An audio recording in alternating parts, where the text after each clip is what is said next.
அனைவருக்கும் வணக்கம். இப்போ நம்ம அம்மம்மா கிச்சனில் இந்த வெள்ளரிக்காய் செடி, இது கேரளாவில் தான் இந்த வெள்ளரிக்காய் கிடைக்கிது. நம்ம ஊரில் கிடைக்குதா என்னென்னு பார்த்ததில்ல. இந்த மஞ்சள் வெள்ளரிக்காய் இதை நம்ம கட் பண்ணிவிட்டு இதில் ஒரு பச்சடி பண்ண போகிறோம். தயிர் வச்சு தயிர் பச்சடி.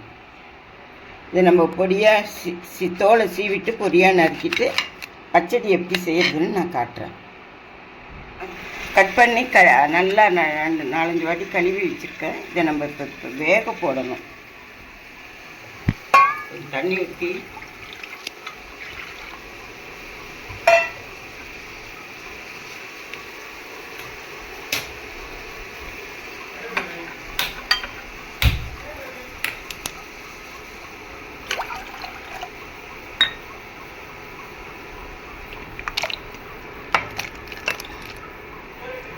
கொஞ்சம் நல்லா வேகட்டும்.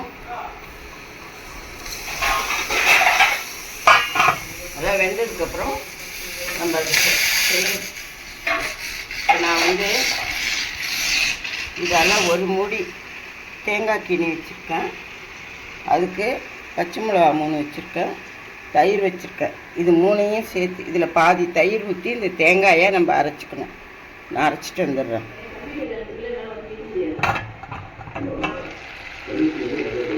இது மாதிரி வெந்ததுக்கப்புறம்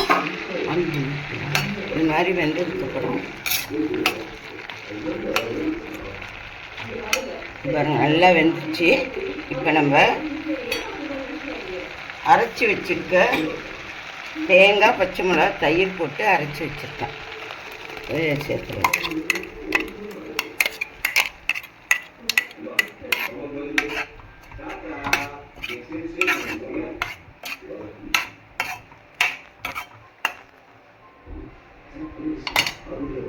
இதில் கொஞ்சோண்டு தண்ணி ஊற்றி மிக்சியை கழுவி ஊற்றிக்கலாம்.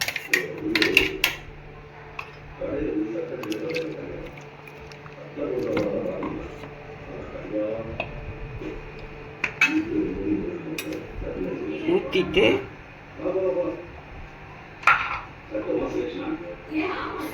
கொஞ்சம் பெருசாக வச்சுக்கோங்க. இப்போ இதுக்கு தேவையான உப்பு சேர்த்துக்கலாம்.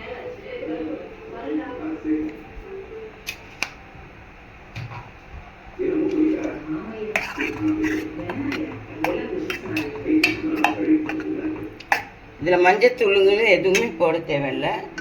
பச்சடிங்கிறதுனால கிச்சடிக்கு நம்ம ஜீரகம் சேர்ப்போம். இதுக்கு நம்ம ஒரு கொஞ்சமாக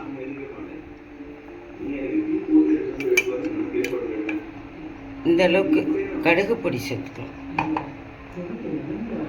பச்சையாக போட்டு மிக்சியில் பொடி பண்ணிவிட்டு அப்படியே சேர்த்துக்க வேண்டியதான்.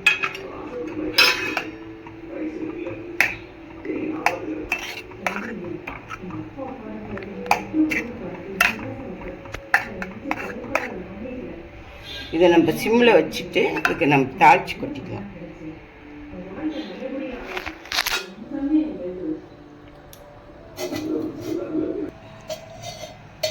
இது கொஞ்சோண்டு வாசனைக்காக கோகோனட் ஆயில் ஊற்றிக்கலாம்.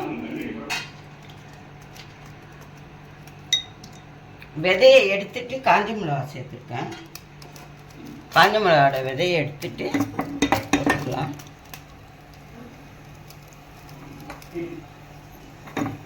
இதில் கொஞ்சோண்டு கடுகு போட்டுடலாம்.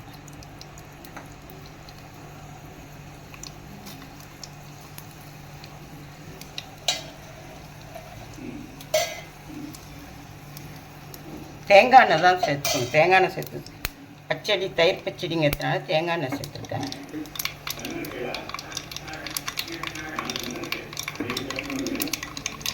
கடுகு வெடிச்சிட்டு கருவேப்பிலை போட்டு ஸ்டவ் ஆஃப் பண்ணிட்டு இதில் கொட்டிடலாம்.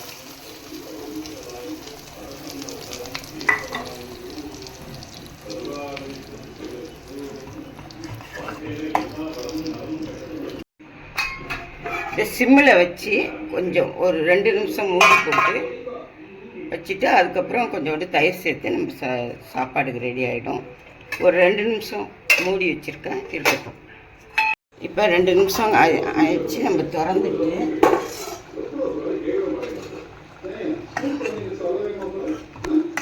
வெள்ளரிக்காய் தயிர் பச்சடி இது மாதிரி செஞ்சு வெயில் காலத்துக்கு குழந்தைங்களும் சாப்பிட்லாம் இதை.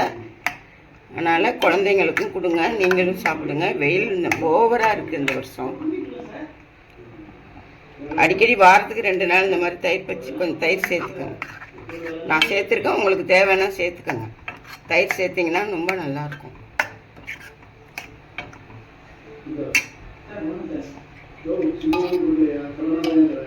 இது வெள்ளரிக்காய் பச்சடி கிச்சடினா வெயில் காலத்துக்கு அவ்வளோ நல்லது.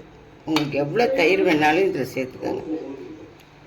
நான் இதில் ஒரு 1/4 லிட்டரு 300 கிராமுக்கு போல் தயிர் சேர்த்துருக்கேன்.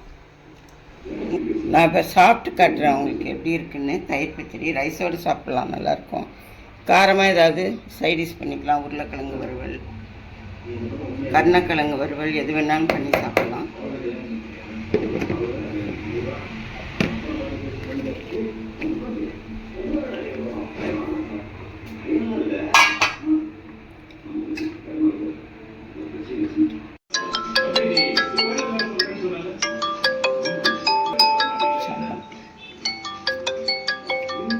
சூப்பராக அருமையாக வெயிலுக்கு தகுந்த வெள்ளரிக்காய் தயிர் பச்சடி அருமையாக இருக்குது.